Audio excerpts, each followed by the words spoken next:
Happy days are here again, taste the thunder. आज कुछ तूफानी करते हैं। अगर इनमें से कोई लाइन आपने सुनी है तो आप जानते होंगे कि ये टैगलाइंस थम्स अप की हैं। भारत की आज़ादी के लगभग एक दशक बाद सबसे बड़े पेय निर्माताओं में से एक कोका कोला ने भारतीय बाजार में प्रवेश किया और 100% फॉरेन इक्विटी के तहत बहुत पैसा कमाया। उन्होंने 20 साल के अंदर केवल 6 लाख की इन्वेस्टमेंट पर 25 करोड़ का मुनाफा कमाया।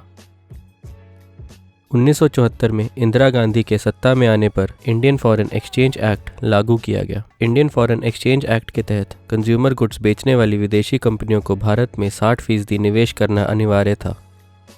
कोका कोला ने सहमति व्यक्त की, लेकिन बिना किसी स्थानीय भागीदारी के पूरा नियंत्रण रखने पर जोर दिया। सरकार ने इनकार कर दिया और इस तरह कोका कोला ने भारत में अपने कार्यों को छोड़ दिया। जब सरकार ने कोका कोला को भारत से बाहर कर दिया तो कोला बाजार में खालीपन छा गया और हजारों श्रमिक भी बेरोजगार हो गए।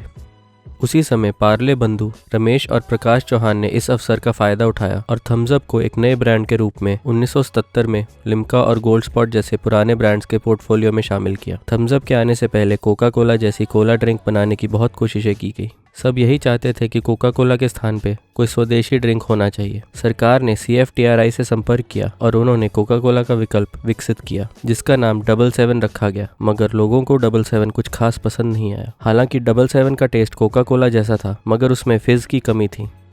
कोका कोला का स्थान कुछ समय के लिए लोकल ब्रांड्स जैसे कैंपा कोला, टोरिनो, डिक्सी कोला और ड्यूक ने लिया, लेकिन फिर भी ऐसा कोई कोला ब्रांड नहीं था जो पूरे भारत में कोका कोला की जगह ले पाया। तो फिर थम्स अप ने ऐसा क्या किया जिससे यह पूरे भारत में प्रसिद्ध हो गया? रमेश चौहान, जिन्होंने गोल्ड स्पॉट और लिम्का बनाया था, उन्होंने इस चुनौती का नेतृत्व किया। चूंकि भारतीय मसालेदार भोजन के आदी थे, रमेश चौहान चाहते थे कि यह नया ड्रिंक मसालेदार हो और इसलिए उन्होंने दालचीनी, इलायची, लेमन ऑयल, नटमेग, वनीला और ऑरेंज ऑयल जैसी सामग्रियों के साथ प्रयोग किया। इसके अलावा कोला नट एक्सट्रैक्ट, जो कोका कोला में इस्तेमाल किया गया था, उसकी जगह उन्होंने टी एक्सट्रैक्ट का उपयोग किया। उन्होंने यह भी सुनिश्चित किया कि यह नया ड्रिंक फिजी हो। अंत में एक सॉफ्ट ड्रिंक जो यूनिक था, स्वाद में मसालेदार, कोक की तुलना में कम मीठा और ज्यादा फिज के साथ विकसित किया गया। रमेश चौहान ने इसका नाम थम्स अप चुना। इस ब्रांड नेम को रजिस्टर करने के ठीक पहले उन्होंने इसके नाम में बी लेटर हटवा दिया और उसी के साथ एक प्रसिद्ध कोला ब्रांड का जन्म हुआ।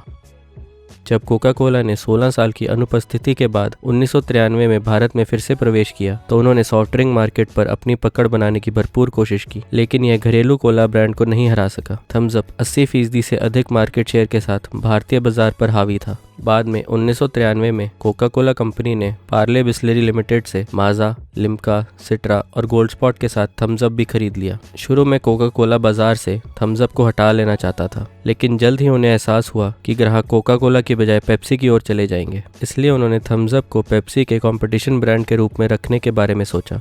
आज थम्स अप भारत में प्रमुख कोला ड्रिंक्स में से एक है, जिसकी कोला मार्केट में 42% और सभी सॉफ्ट ड्रिंक्स में 15% की हिस्सेदारी है।